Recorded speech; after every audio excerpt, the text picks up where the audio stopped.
लो जी। अस्सलाम वालेकुम। राम राम प्रणाम हरियाणवी दोस्तों। क्या हाल है? काफ़ी दिनों हो गए हरियाणवी काम चलता है।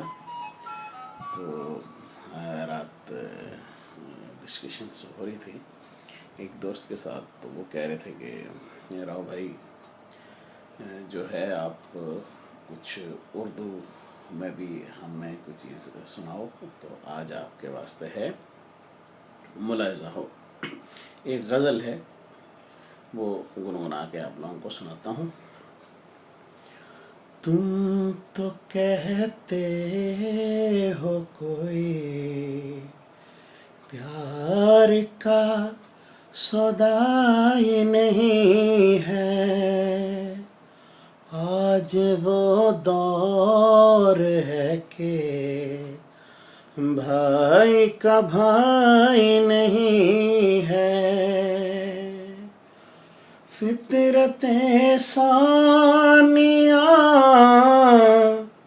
उल्फत बनी है, सुन लो सभी।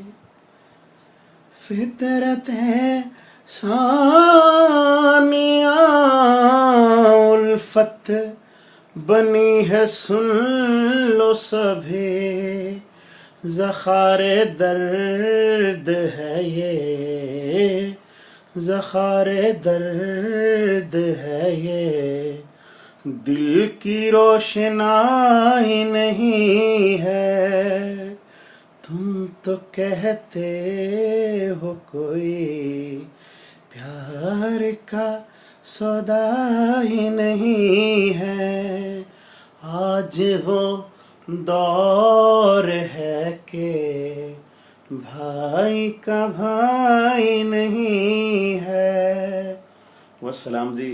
बस दौर ऐसा चल रहा है, उसके हिसाब से लिख के आपकी नज़र कर दी।